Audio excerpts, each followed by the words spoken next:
Só para trazer a nossa memória aqui, né, a relevância da igreja. A igreja é relevante.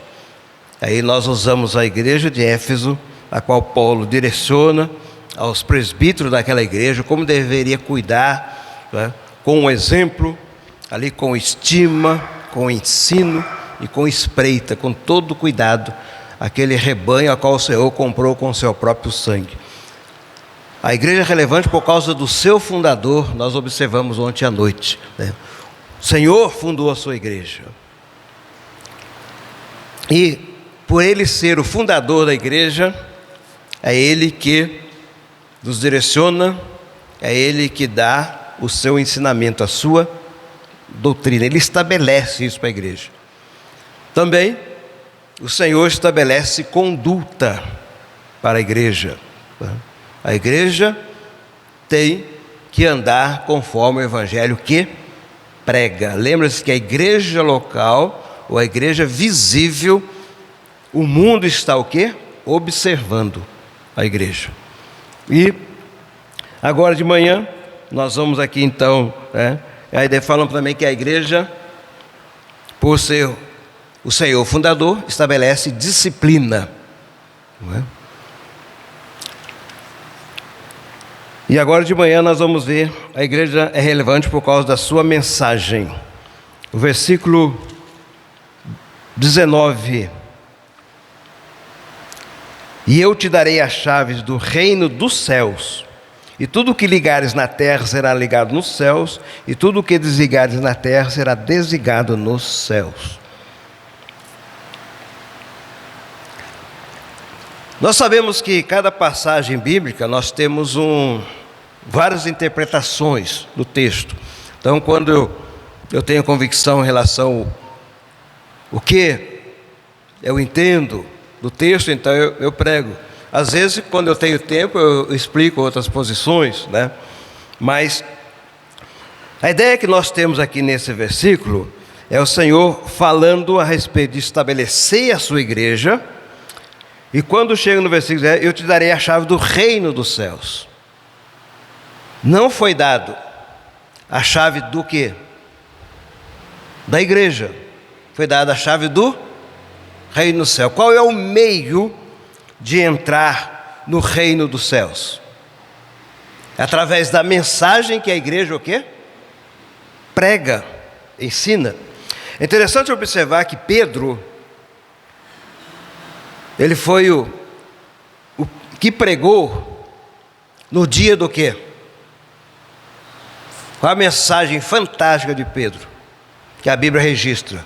Atos capítulo 2, no dia de Pentecoste. Eu tenho o esboço daquela mensagem, mas eu nunca tive coragem de pregar. Pedro é fantástico, aquele esboço que ele dá ali. Jesus crucificado, Jesus ressuscitado e Jesus exaltado. E Pedro era o quê? Um mero pescador, iletrado. Eu tenho o esboço daquela mensagem, eu sempre digo, irmão, eu nunca tive coragem de pegar a mensagem de Pedro e pregar. Porque a ele foi dado o quê? A chave do reino do céu, o evangelho genuíno para ser pregado. Pedro, quando pregou no dia de Pentecoste, tinha cerca de quantas nações? 16 nações presentes, que ouviram o evangelho e depois retornaram para seu local de origem. Pedro pregou aos judeus, aos gentios, e a mistura dos dois, que são os samaritanos. A igreja é relevante por causa da sua mensagem. Nós temos uma mensagem a ser pregada. Nós temos o evangelho a ser o quê? Anunciado. Às vezes nós queremos pregar a palavra de Deus e nós queremos ver o resultado imediato, ou até mesmo produzir um resultado, não é? Mas a palavra de Deus, ela deve ser pregada. O Espírito Santo é que vai convencer o pecador do pecado, da justiça e do juízo. Em Atos capítulo 2, diz que os apóstolos perseveravam na doutrina. E também no partir do pão, na comunhão e nas orações. E aí lá no versículo 47, e o Senhor fazia o quê? Acrescentava às igrejas que haviam sido salvos. Então a igreja deve permanecer na pregação, de forma nenhuma, como nós mencionamos na mensagem, negociar o evangelho. O evangelho genuíno é negociável. Nós temos que pregar conforme está ali para passar esta mensagem. Pastor Rômulo Weden, eu acho que o pastor Leandro conhece ele, é da igreja da qual o pastor veio, igreja independente, eu conheço o pastor Rômulo. Ele tem uma frase assim, ó: os crentes que nós trazemos para a igreja, às vezes saem, mas o que Deus traz, não sai. O Senhor acrescenta, traz para a igreja. Quando nós pregamos o evangelho genuíno, é o Senhor que faz a obra, muda o coração, transforma a vida para a glória dEle, e Ele vai estar inserido numa igreja local. A igreja é relevante por causa da sua mensagem, então nós temos que abraçar essa mensagem, a mensagem do evangelho. E nós vamos usar por base aqui 1 Coríntios capítulo 15. A igreja de Corinto. Aí Paulo, ao escrever para dar a resposta àquela igreja quanto a uma doutrina fundamental importante, que é a ressurreição. Havia um certo grupo dentro da igreja, provavelmente o docetista, que tinha essa ideia em relação à ressurreição. Alguns vão dizer que eram os saduceus. E a Bíblia diz que os saduceus não criam no quê? Na ressurreição. Os fariseus criam, os saduceus não. Então, independente que fosse um desses dois grupos na igreja, mas tinha contaminado a igreja ao passo que o apóstolo Paulo diz que as más conversações corrompem o quê? Bons costumes. Aí ele vai fundamentar esta mensagem, este evangelho. Aí ele então começa ali, né? Lá em, deixa eu abrir aqui 1 Coríntios, onde eu posso ler, os irmãos entender. Também vos notifico, na versão LTT está assim, ó: também vos faço saber, irmãos, o evangelho que já vos tem anunciado, o qual também o quê? Recebeste, o qual também permaneceis. Então nós temos aqui anunciado, recebido e praticado. Nós vamos trabalhar nessa manhã. O evangelho anunciado. No livro de Abacuque, capítulo 2, Abacuque fala para pegar a mensagem, a notícia, colocar, seria hoje o outdoor, né?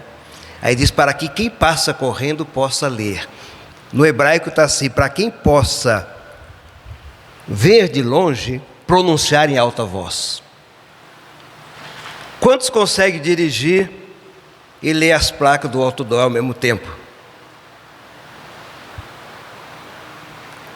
Eu, quando eu tinha menos de 47, eu fazia isso com mais facilidade. Hoje eu estou mais difícil, né? Mas leio. Minha esposa até fala assim: mas como é que você leu isso lá? Estou dirigindo aqui, tem placa, tem pelo menos as placas de trânsito, tem que saber.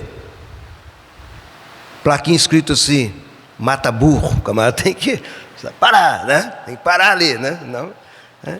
Então, é algo que está bem visível. A igreja é relevante por causa da sua mensagem. A igreja tem uma mensagem do evangelho, ela tem que se tornar para o mundo claro essa mensagem. Nós trabalhamos com o evangelismo, folhetos, não é? Alguns irmãos que têm o dom de evangelizar.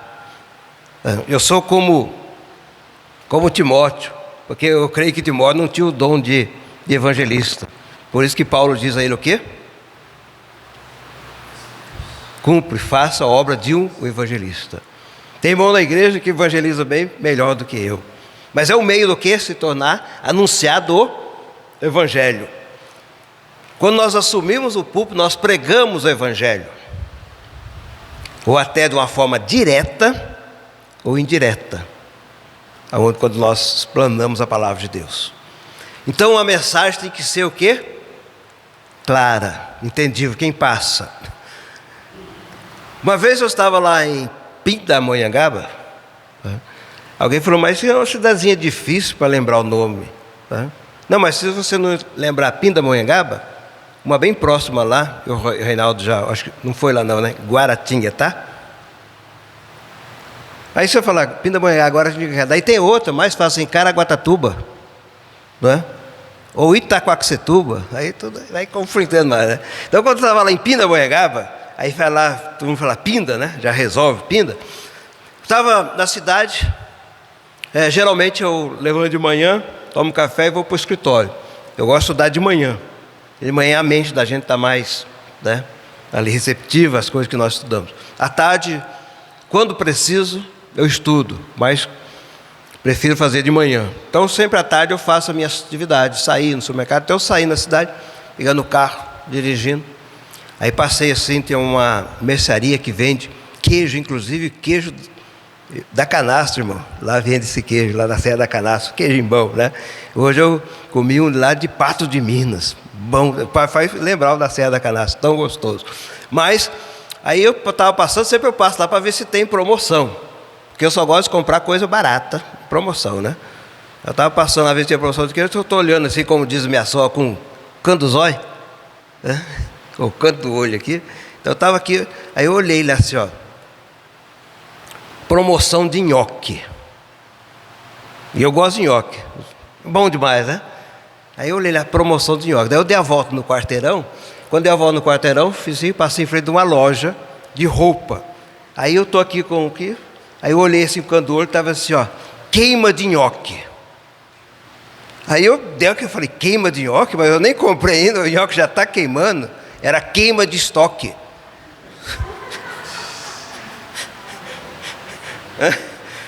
A primeira mensagem foi clara, promoção de nhoque, tinha uma placa enorme escrita.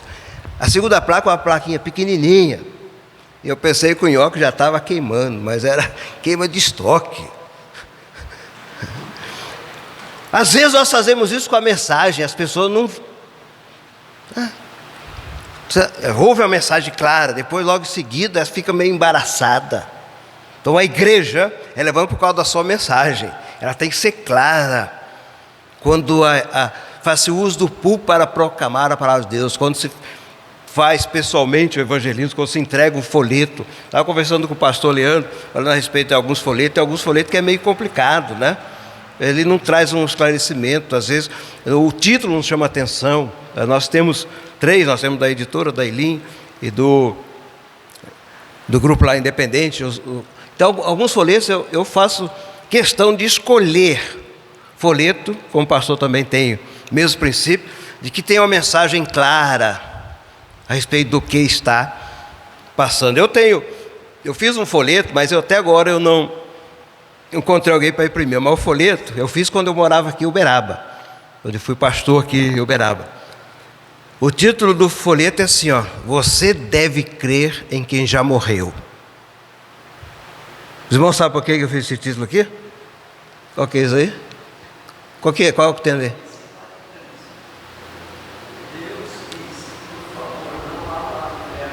Não vai para o inferno. Tem outro folheto bastante que eu gosto bem, sim, que lá na nossa região é bastante interessante, é assim: por que Maria chora? O irmão já viu esse folheto? Por que Maria chora? Lá na minha região, que eu moro 25 quilômetros de Aparecida, que o pessoal sai daqui de Uberaba e vai a pé, né, lá em Aparecida. Então esse folheto é impactante lá, por que Maria chora. Mas o folheto que eu escrevi dentro do contexto de aqui é: você deve crer em quem já morreu. Por quê? Por causa do espiritismo. Aí o folheto, eu perdi, eu fiz o folheto, mas eu só tenho um rascunho dele. Falei com o pastor Luiz Miguel, que alguns conhecem aqui. Ele me indicou aonde ele faz os livros dele. Manda para lá, pastor, que ele vai fazer, é muito bom para fazer. E aí então o folheto é: você deve crer em que já morreu. Aí começa lá: morreu pelos seus pecados. E no final, aí tem uma reticência. E no final, e ressuscitou. Você deve crer em que já morreu. Então a pessoa pega: opa, eu creio em quem já morreu. Consulto os mortos, né? Então vou consultar esse morto aqui também. E é Jesus. Mas ele morreu, mas ele também o quê? Ressuscitou, para a confirmação da nossa redenção, da nossa salvação, conforme Paulo diz lá em Romanos. Tinha duas águas que já tomaram uma já? Aí colocou aqui dentro. É uma vergonha.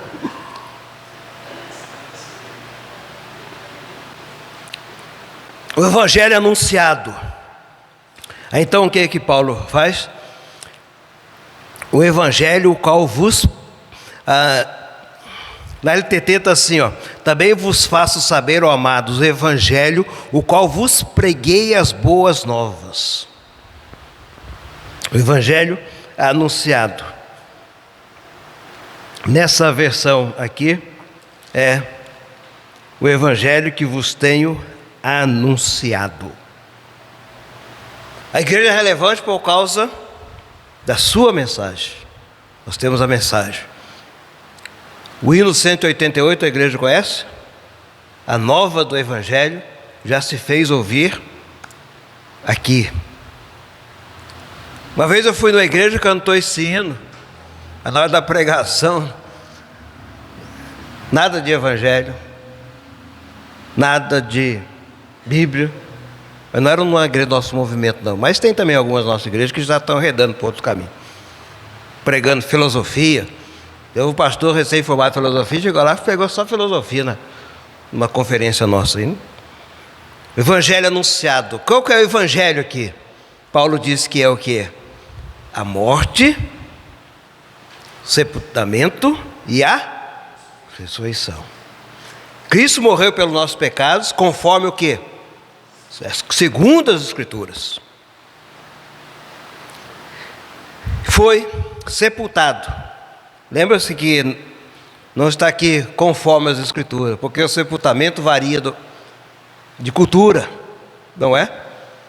Na minha cidade, lá em Pindamonhangaba, não fica em Pinda, fica na divisa entre Pinda e Taubaté, que é 10 quilômetros da cidade. Na outra, um cemitério lá que estão enterrando a pessoa em pé.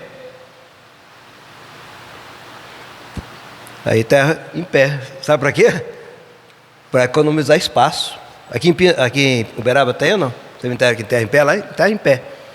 Para o crente é bom na hora do arrebatamento, né? Já está, precisa nem levantar, né?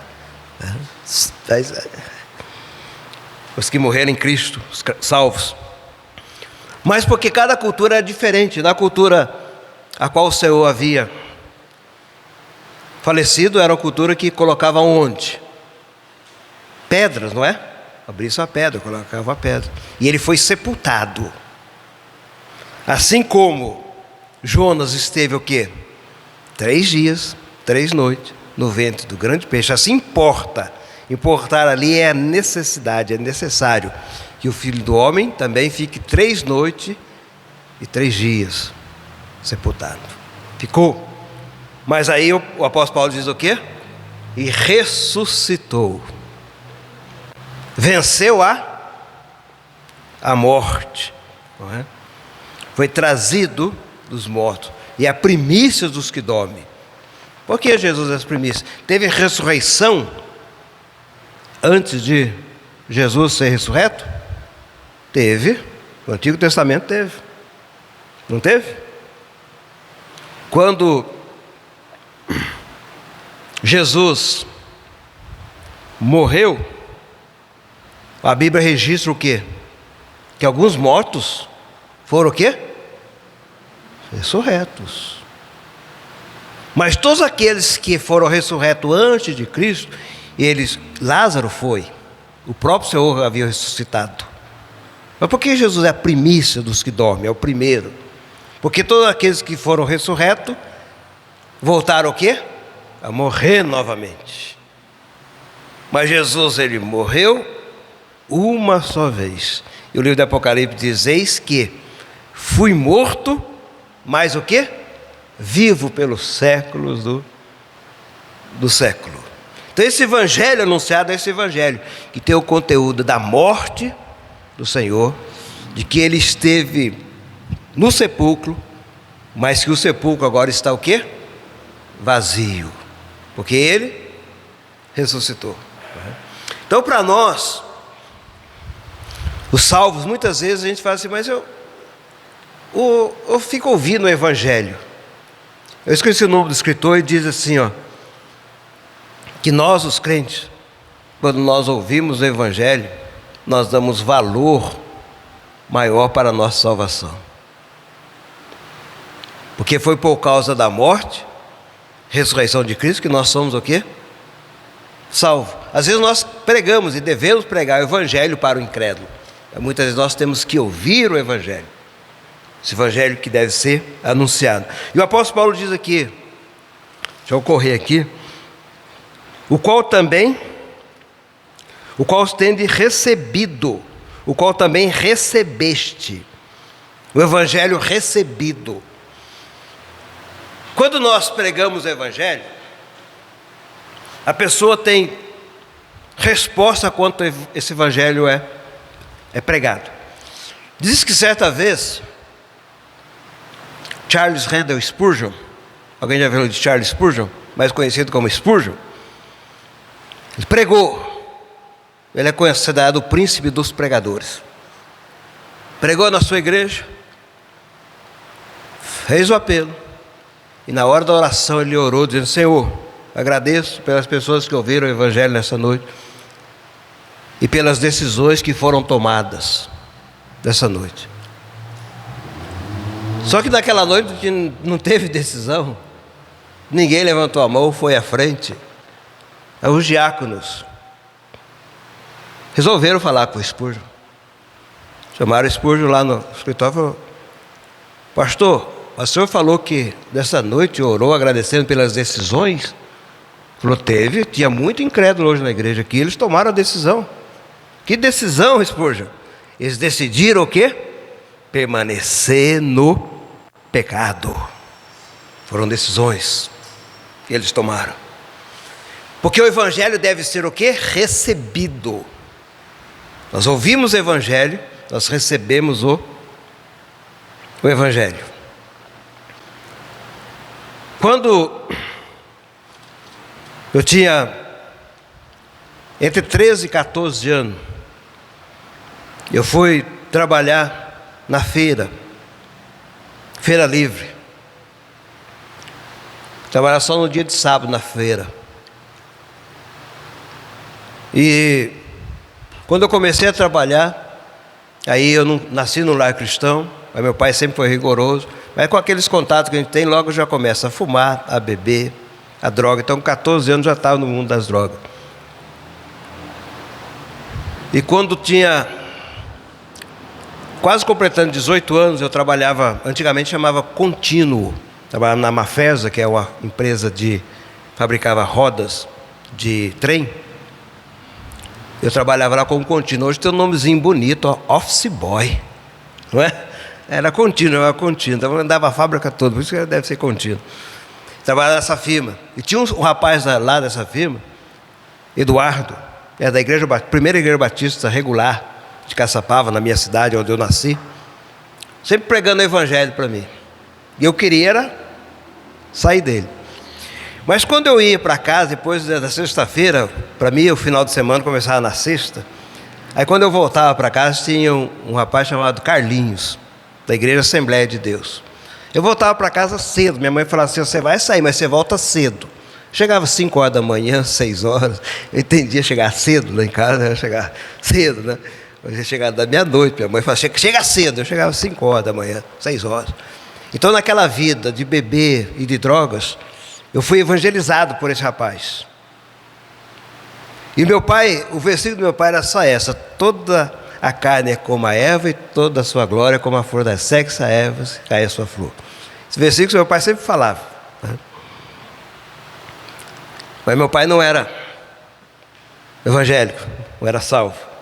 Põe meu nome, encontrou meu nome lá em Êxodo 6:22, o último nomezinho lá, Citri, e colocou, invocou e colocou meu nome, está na Bíblia, né? Aí quando eu vi, então, esse carinho estava lá evangelizando. E o versículo que ele falava para mim, sempre ele falava e usava, né? Eu lembro só desse termo que ele falava, depois que eu fui compreender, o lago de fogo. Aí eu fui sendo evangelizado. Recebi um folheto. Eu nem sei o título do folheto, nem lembro do folheto, mas eu lembro que eu recebi do folheto de uma jovem da igreja, a primeira igreja batista, lá. Quando eu estava lá numa ponte lá, que eu ia lá no lugar para consumir droga, e quando foi consumir, eu recebi o folheto.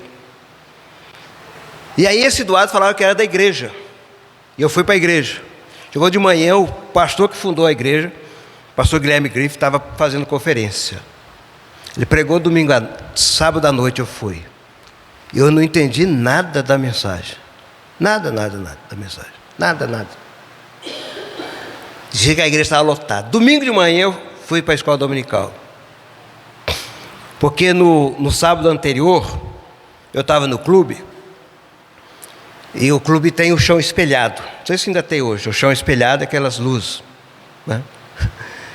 E quando eu estava lá, esse meu amigo que eu estava com ele, que morreu, ele faleceu com AIDS. Eu estava sem camisa, dançando. E o versículo que veio na minha mente foi assim: aquele que não foi achado escrito no livro da vida foi lançado no lago de fogo. Me deu um gelo tão grande assim que eu pensei que eu estava no lago de fogo. Aí eu saí. Quando eu saí era de madrugada, umas 3 horas da manhã mais ou menos. Aí aquela brisa da madrugada, eu falei: pai, não estou no inferno ainda não. Quando eu fui no domingo, no sábado à noite, eu não entendi nada da mensagem. Quando fui domingo de manhã, qual o versículo que o pastor pregou? O pastor Guilherme era um evangelista nato. Apocalipse 20:15. A escola dominical todo dia, eu não lembro nada do que aconteceu, mas eu só lembro que eu estava com os olhos fixos lá e o pastor falando. Só vi esse versículo na minha mente, domingo de manhã. E aí o pastor falou assim: aí tem pessoas que ouvem o evangelho, mas não recebem. Ele fazia um gesto, né? Falou assim: Deus está chamando, ele está tentando escapar. O pastor fez apelo, eu lembro que fui eu e mais 2 moças. As 2 moças foram chorando mesmo. Eu fui consciente do que eu estava fazendo. Depois essas 2 moças nem permaneceram na igreja, saíram. Naquele dia Deus me salvou, porque eu recebi o evangelho. Olha, que eu já tinha ouvido antes. Tinha sábado à noite, não entendi nada. Mas naquele domingo de manhã, outubro de 81, aí Deus me salvou, porque eu recebi o evangelho. Evangelho recebido. Agora, quando nós recebemos o evangelho, de uma vez por toda, a nossa dívida com Deus é o quê? Sanada. Nenhuma condenação há para os que estão em Cristo Jesus. Mas e a nossa vida cristã? Como eu falei ontem à noite, irmãos, eu gosto muito de internet, uso a internet, YouTube, mas com muita cautela. Tem pastores que estão pregando abertamente que a salvação não tem nada a ver com a conduta. Você pode ser salvo, era o que ensinava o docetista. Você pode fazer qualquer coisa por meio do corpo, o que importa é o quê? O espírito. Isso não é o evangelho que nós recebemos é um evangelho que transforma e que nos coloca dentro de uma conduta. Aí Paulo vai dizer aqui: e no qual o quê? Permaneceis. É algo contínuo. Lembre-se que eu falei ontem à noite que a vida cristã, esse compromisso que nós temos na nossa conduta, não é que o crente não peca mais e o crente não cai, porque também é outro extremo muito perigoso. João diz o quê? Aquele que diz que não peca é o quê? Mentiroso. Mas aquele que é nascido de Deus não vive na prática do pecado. Vida cristã. Então nós somos salvos e nós temos na nossa vida. E nós vamos pecar e nós vamos, às vezes, o quê? Cair. Mas quem é que vai nos sustentar e nos colocar de volta a esse passo de conduta? É o Senhor, conforme o Salmo 37 que nós vemos. Ainda que caia, o Senhor o quê? O sustém. A igreja é relevante por causa da sua mensagem, a mensagem do Evangelho pregada, anunciada, a necessidade do pecador arrepender dos seus pecados e confessar Cristo como Salvador. Mas não é só, mas o pecador tem que dar uma resposta, o pecador tem o quê? Que receber essa mensagem. Eu espero que todos dessa manhã já tenham recebido essa mensagem salvadora, recebido Jesus Cristo como Salvador. Mas aí nós temos que continuar o Evangelho o quê? Praticado, dia a dia. Alguém disse certa vez: se você crê somente no que gosta do Evangelho e rejeita o que não gosta, não é no Evangelho que você crê, mas sim em você mesmo, não é? Eu tenho mais alguns minutos lá, para eu cumprir aqui o que havia dito, né? Então, a igreja é relevante por causa da sua mensagem, a igreja é relevante por causa do poder que nela opera. E aí lá, em Mateus, no versículo 18, Mateus, capítulo 16,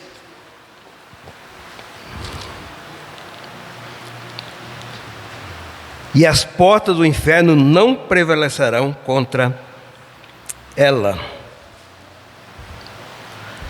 A ideia aqui não é a igreja recuada, protegida, sendo atacada por Satanás. A ideia aqui no original é a igreja avançando, a igreja indo, permanecendo na verdade, no Evangelho, e as portas do inferno não irão prevalecer, porque há um poder que opera na igreja. A igreja é um grupo de pessoas regeneradas, batizadas, que se reúnem no mesmo local. E se a pessoa é regenerada, ela recebe quem? O Espírito Santo de Deus, que é o poder de Deus. Qual é o poder que nós temos? Nós, humanos? Nenhum. Nenhum poder. Mas o Espírito Santo, que é Deus Todo-Poderoso, habita em nós. E Paulo diz: se alguém não tem o Espírito de Cristo, esse tal não é dele.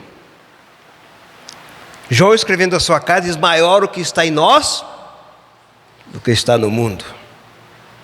Então há uma operação de poder na igreja. Quando Jesus foi assunto ao céu, Atos capítulo 1, qual foi as palavras finais de Jesus? E recebereis poder, que há de vir sobre vós, e me sereis testemunhas. Jerusalém, Judeia, Samaria e até os confins. E recebereis o quê? Poder. Quando nós temos ciência, como o apóstolo Paulo teve, de que o poder de Deus se aperfeiçoa onde? Na fraqueza. Então nós somos fracos, mas é o poder de Deus. E quando nós reunimos como igreja, pessoa salva que tem o Espírito Santo de Deus, a igreja é avante, a igreja é relevante, ela prega o Evangelho, vive o Evangelho, e as portas do inferno não vão o quê? Prevalecer contra ela. Eu não estou falando do templo fechar, de vir o governo proibir culto, porque o governo pode fechar um templo, mas não pode ir contra a vida de uma pessoa salva. Vai continuar sendo igreja. Eu conversei com o missionário Wim, foi missionário na Rússia, quando era tempo das cortinas de ferro. Ele era missionário lá. Quando eu estava no seminário, ele deu conferências lá. Ele deu alguns testemunhos lá, depois eu conversei com ele, ele falou uma coisa na mensagem dele bastante interessante. Como que eles reuniam a igreja dentro daquele... Eles lutavam contra a KGB. A KGB na época era a polícia mais poderosa do mundo, não é? Eles faziam as reuniões dele. Ele disse que quando estava lá, ele chegou na Rússia, Aí os irmãos iam reunir, aí iam reunir no lago. Pegaram os barquinhos, todos os barcos foram lá, porque não podia reunir em casa. Reunir em casa, chegava a KGB, prendia todo mundo. Né? Aí foram lá nos barquinhos, como se estivesse pescando. Chegaram lá no meio, desceram lá, tinha um lago bem grande, tinha uma ilhinha. Aí desceram na ilha. Aí antes de começar a reunião, todo mundo ali conversando. Tá, de repente para um barco. Barquinho pequeno. Desce 2 camaradas com a metralhadora na mão. Aí falou assim: quem não é crente aqui, saia. Aí disse que 2 pessoas levantaram e saíram. O pastor Will falando assim que a perna dele começou a tremer e tudo. Aí o camarada repetiu, em russo, né? Falou em russo assim, ó. Quem não é crente aí, saia. Aí saiu só 2 pessoas. Esses 2 falaram: agora, irmãos, podemos realizar o culto, porque quem estava no nosso meio, que não era crente, já saíram. Os 2 que chegaram lá eram crentes. Aí o pastor falou assim: quase que eu saí. Ele até brincou, né? Quase que eu sou salvo, eu sou crente. Então ele falou assim: eu esperei a morte naquela hora. As portas do inferno não vão prevalecer contra a igreja. Fizeram a reunião lá, deles, louvando a Deus, lá no meio de lá. A igreja tem uma relevância por causa da sua missão. Nós já mencionamos aqui o versículo 19, que diz assim: dareis a chave do reino dos céus, e tudo o que ligares na terra será ligado no céu, e tudo o que desligares. Teve alguém que fez uma frase bastante interessante, disse: ó, a missão da igreja é fazer missões. A única razão da igreja estar sobre a face da terra é fazer missões. Se alguém fala assim: não, pastor, a igreja está na terra para louvar a Deus.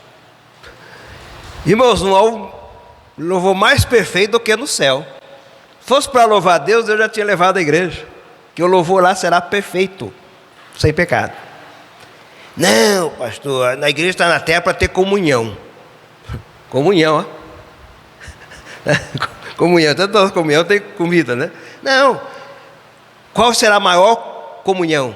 A nossa reunião com Ele. E assim estaremos para sempre com o Senhor. Nós fazemos comunhão aqui na igreja, temos a nossa reunião, é bom, mas não vai se comparar com a do céu. O objetivo da igreja estar ainda na terra é para fazer missões. Teve um missionário que disse que missões, não, evangelismo é missões aqui. Quando nós fazemos evangelismo, nós estamos fazendo missão no local. E quando faz missão lá, é evangelismo distante. Quando o missionário está lá no campo, ele está fazendo a mesma coisa que a igreja está fazendo aqui, não é? Pregando o evangelho. Eu sei que alguns, da minha igreja tem alguns que gostam de visitar campo missionário. É muito bom, porque traz aquele... eu tive lá no missionário, tá bom. Mas a maioria de nós cooperamos com missões. Às vezes conhecemos o missionário, às vezes nem conhecemos o missionário. Nós conhecemos só através do relatório, não é? Mas uma alma que se converte lá, a igreja aqui tem o quê? Participação. Quando alguém é ligado lá porque ouviu as novas do Evangelho e agora vai e fará parte do reino, porque a igreja aqui cooperou com quem estava lá. A igreja é relevante por causa da sua missão. A igreja tem uma missão sobre a face da terra, enquanto aqui faz evangelismo. Evangelismo missões é evangelismo distante. E missão é evangelismo presente. Ou a igreja está fazendo aqui o seu trabalho, as suas reuniões de oração, pregação, estudo bíblico, evangelismo, fazendo. E quando não possível, faz lá. Essa é a missão da igreja. Tem alguns minutos aí para pergunta, pastor? Podemos fazer? Eu creio que todo mundo vai almoçar aqui. Vai ter almoço aqui, não vai? Não? Hoje não tem almoço aqui, né? Então eu não vou concorrer com ninguém aqui. Porque Eu falei para o pastor, na sexta-feira eu concorri com o jantar, que foi antes da mensagem, né? Aí depois, no sábado, concorri com o jantar, que foi depois, não é? E aí depois, então, hoje, concorri com o café da manhã, não é?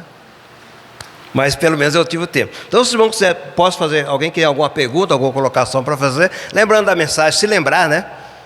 Alguém fala assim, pastor, só lembro da ilustração, né? Tapetezinho assim, relevante, né? Do relógio, mas não é esse relógio que não, o relógio é o outro, né? Mas pode fazer pergunta, então, que nós estamos aí. Se eu não souber responder, o pastor da igreja responde.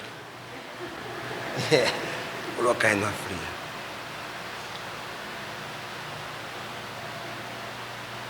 Um de cada vez, hein? Sim, irmão Carlos. Eu queria que o senhor discorresse um pouquinho sobre o Mateus que o senhor está falando aí.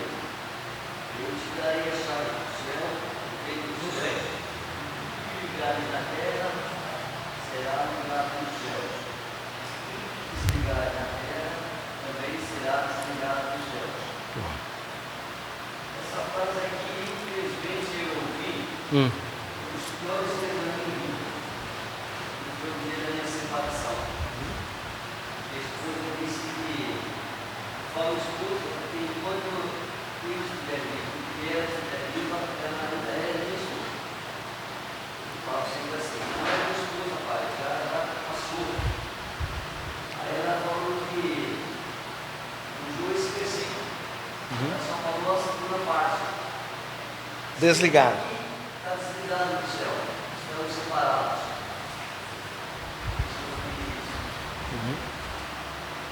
Não temos mais nenhum vínculo mais.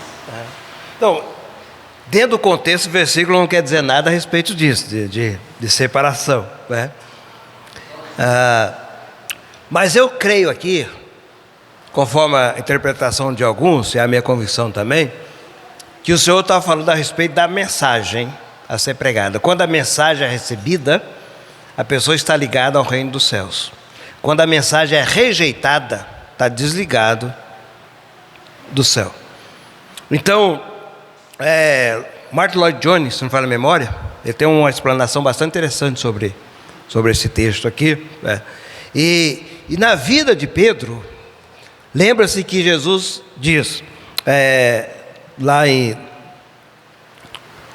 Mateus, capítulo 16, né?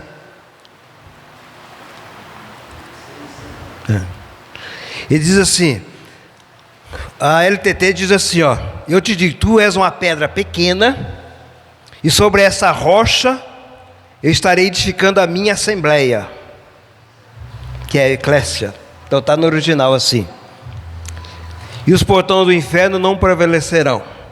Eu te darei a chave do reino dos céus, e toda e qualquer coisa que ligares sobre a terra será tendo sido ligada nos céus, e toda e qualquer coisa que desligares sobre a terra será tendo sido desligada nos céus. Lembra-se que Jesus fundamenta a igreja sobre a rocha. E quem é a rocha?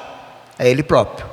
A igreja não está fundamentada em Pedro, mas a Pedro foi dado o quê? O primeiro a propagar o evangelho. Talvez eu possa até, eu vou mencionar hoje à noite, fazendo uso que é do glorioso, vou pregar lá em Joel. Porque o livro de Joel é fantástico.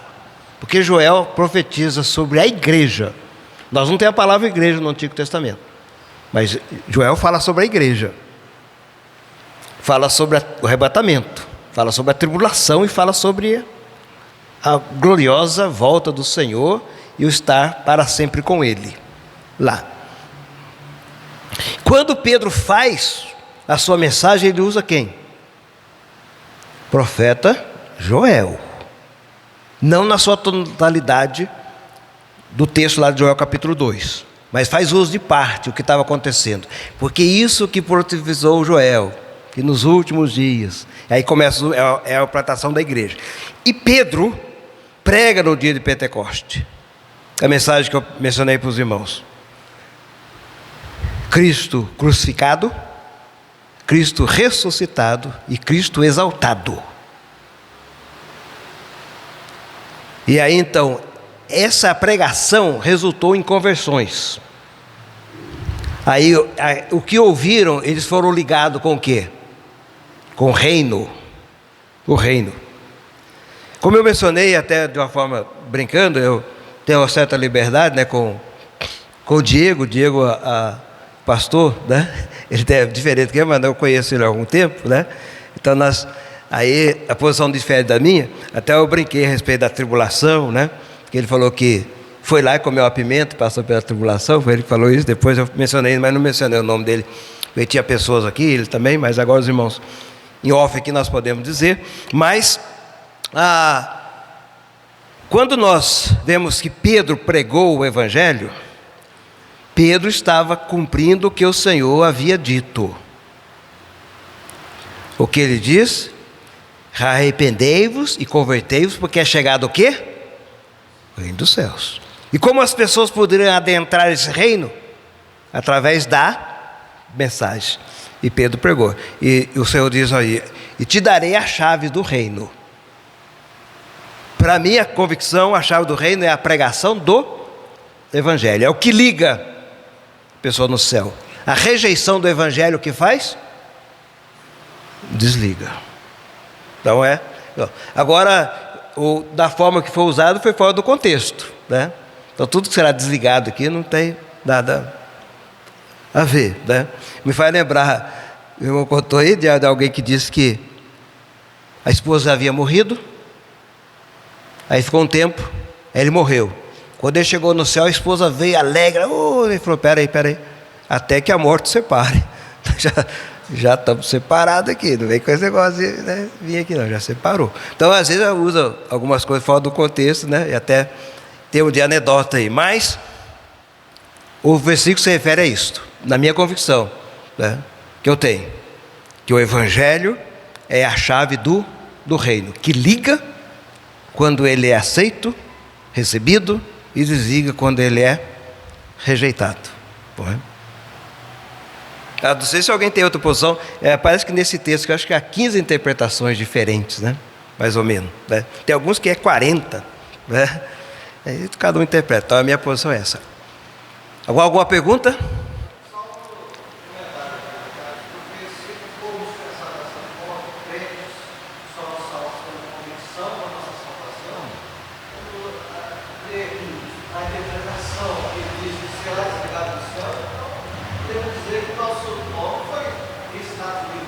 E lá da vida. Justamente, né? Então a Bíblia usa o termo inscrito, né? Que é a forma mais, que era de cunhar mesmo o nome. Nosso nome foi inscrito lá no livro da vida, né? E nós, como batistas, nós não cremos de forma alguma na perca da salvação, né? Mais alguma pergunta? Os irmãos. Então o meu tempo já foi aqui.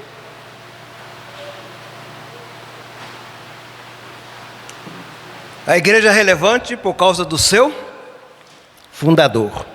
A igreja é relevante por causa da sua mensagem. A igreja é relevante por causa do poder que nela opera. E a igreja é relevante por causa da sua missão.